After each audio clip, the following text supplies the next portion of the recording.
Hello students, मैं हूं दिलीप कल्ला, आपका नर्सिंग एजुकेटर। एंड आज अपन डिस्कस करेंगे रेस सिस्टम के बारे में। तो देखो, रेस का मतलब होता है रेनिन एंजियोटेंसिन एल्डोस्टेरोन सिस्टम, या फिर renin angiotensin aldosterone aldosterone pathway भी हम इसको बोलते हैं। देखो, रेस सिस्टम हमें कब देखने को मिलता है? देखो, जब भी हमारी बॉडी के अंदर डिहाइड्रेशन होता है, हेमरेज होता है, या फिर सोडियम की डेफिशिएंसी होती है। डिहाइड्रेशन का मतलब हमारी बॉडी के अंदर फ्लूइड की डेफिशिएंसी होगी, फ्लूइड कम हो गया है। हेमरेज का मतलब कोई ट्रॉमा का केस है, हमारी कैजुअलिटी के अंदर ट्रॉमा का केस आया है, तो क्या उस पेशेंट का ब्लड लॉस ज्यादा हो गया, या फिर सोडियम की डेफिशिएंसी होगी, तो क्या होता है, हमारा रेस सिस्टम एक्टिवेट होता है। ये रेस सिस्टम एक्टिवेट होता है तो क्या होता है, ये मतलब एक्चुअल के अंदर हम देखेंगे कि रेस सिस्टम जब एक्टिवेट होता है तो क्या क्या हमारी बॉडी के अंदर चेंजेस हमें देखने को मिलेंगे। तो जब भी बॉडी के अंदर डिहाइड्रेशन होता है, हेमरेज होता है, सोडियम डिफिशियंसी होती है, तो हमारी जो ब्लड वॉल्यूम है वो भी डिक्रीज हो जाती है। फ्लूइड लॉस ज्यादा हो गया, ब्लड लॉस ज्यादा हो गया, तो फ्लूइड वॉल्यूम डिक्रीज होगी।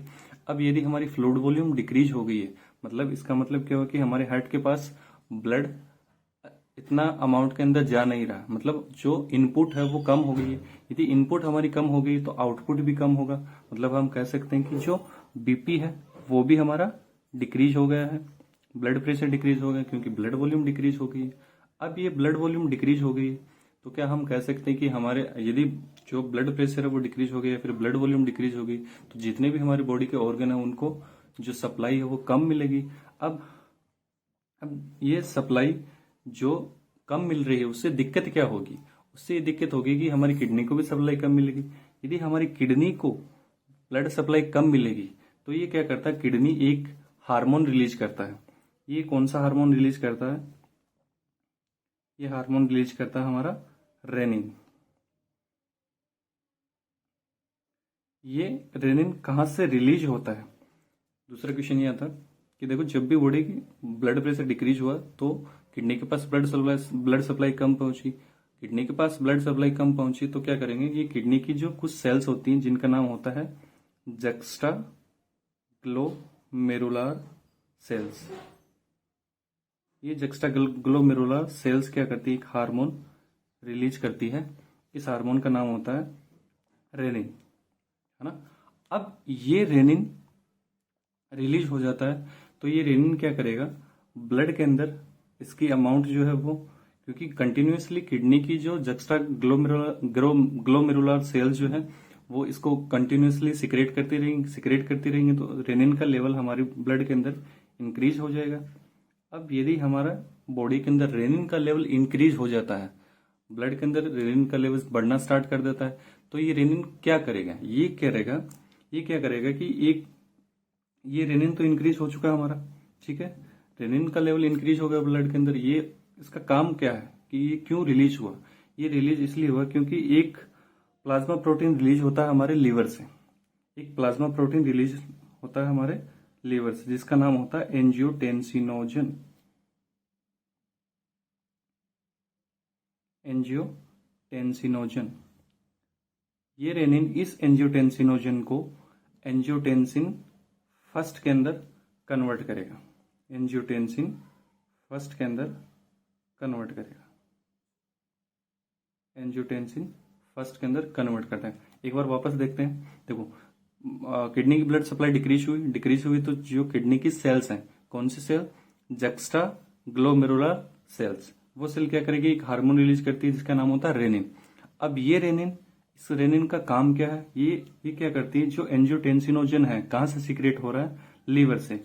ये एंजियोटेंसिन क्या है, एक तरह का प्लाज्मा प्रोटीन है, प्लाज्मा प्रोटीन। ये प्लाज्मा प्रोटीन को रेनिन क्या करता है, रेनिन क्या करता है, इस प्लाज्मा प्रोटीन जिसका नाम है एंजियोटेंसिनोजन, इसको कन्वर्ट करता है हमारे एंजियोटेंसिन फर्स्ट के अंदर, ठीक है।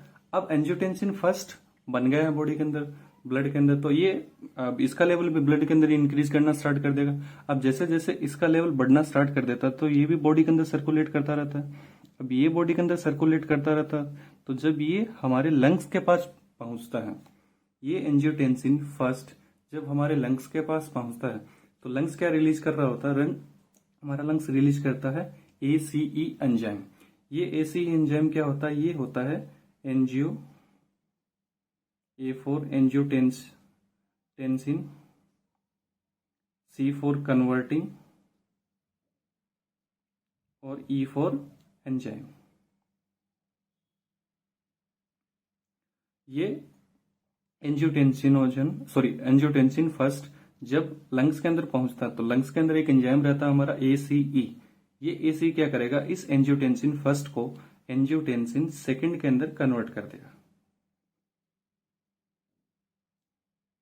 एंजियोटेंसिन सेकंड, देखो नाम के अंदर ही है कन्वर्टिंग, मतलब ये क्या कर रहा है, एंजियोटेंसिन फर्स्ट को एंजियोटेंसिन सेकंड के अंदर कन्वर्ट कर रहा है। ठीक है, देखो वापस देखते हैं, रेनिन ने क्या करा, एंजियोटेंसिनोजन को एंजियोटेंसिन फर्स्ट के अंदर कन्वर्ट किया। एंजियोटेंसिनोजन क्या था, एक प्लाज्मा प्रोटीन था जो हमारा लीवर इसको रिलीज कर रहा था। ठीक है, फिर ये एंजियोटेंसिनोजन हमारे लंग्स के पास पहुंचा। ये लंग्स क्या रिलीज कर रहा था, ACE एंजियोटेंसिन कन्वर्टिंग एंजाइम। ये क्या करेगा, कन्वर्टिंग है, किसको कन्वर्ट करेगा, एंजियोटेंसिन फर्स्ट को एंजियोटेंसिन सेकंड के अंदर कन्वर्ट करेगा। ठीक है, अब एंजियोटेंसिन सेकंड जो है या फिर एंजियोटेंसिन 2 जो है वो हमारी बॉडी के अंदर बन चुका है, तो इसका लेवल भी बॉडी के अंदर बढ़ना स्टार्ट कर देगा। एंजियोटेंसिन सेकंड का लेवल बढ़ना स्टार्ट कर देता है। तो एंजियोटेंसिन सेकंड का काम क्या है, अब हम ये देखते हैं।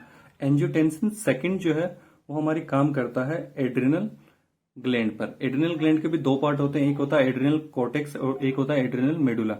ये जो बाहर वाला जो ग्रीन पेन से मैंने ड्रॉ किया है ये है एड्रिनल कॉर्टेक्स, ये अंदर वाला ब्लैक वाला है ये एड्रिनल मेडुला। जो एंजियोटेंसिन सेकंड है वो काम करता है एड्रिनल कॉर्टेक्स। ये एड्रिनल कॉर्टेक्स पर काम करेगा तो ये क्या करेगा, ये वहां से एल्डोस्टेरोन को रिलीज करवाएगा, एल्डोस्टेरोन को रिलीज करवाएगा। अब ये एल्डोस्टेरोन जब ब्लड के अंदर आना स्टार्ट हो जाता है, ये एल्डोस्टेरोन जब ब्लड के अंदर आना स्टार्ट हो जाता है तो ये इसका काम क्या होता है, ये क्या करता है, हमारे जो नेफ्रॉन होते हैं, किडनी होते हैं, उनके अंदर नेफ्रॉन के अंदर से क्या करता है, सोडियम और वाटर को रीअब्जॉर्ब करना स्टार्ट कर देता है।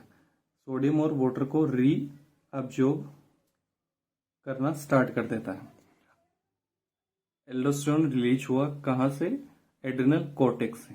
ठीक है, अब ये एल्डोस्टेरोन का काम क्या है, ये क्या करता है, हमारी बॉडी के अंदर सोडियम और वाटर को रीअब्जॉर्ब करना स्टार्ट कर देता है। इसके साथ साथ ये क्या करता है, जो हमारे पोटेशियम आयन और जो H+ आयन है उनको बॉडी से एक्सक्रीट करना स्टार्ट कर देता है।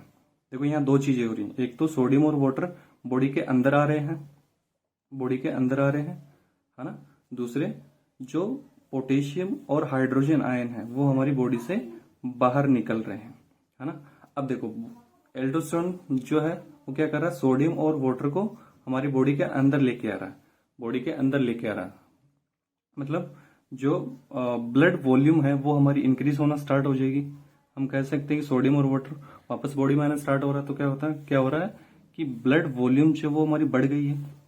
अब हमने स्टार्टिंग के अंदर देखा था कि यदि हमारी ब्लड वॉल्यूम कम है तो मतलब इनपुट हार्ट के पास ब्लड कम जाएगा तो जो आउटपुट है वो भी कम होगी, मतलब इनपुट कम था तो आउटपुट कम थी। अब हमने क्या करा, हमारी बॉडी ने क्या करा, इनपुट जो है वो बढ़ा लिए, मतलब ब्लड वॉल्यूम जो वो बढ़ा ली, इनपुट बढ़ गई तो क्या होगा, आउटपुट भी हमारी बढ़ जाएगी।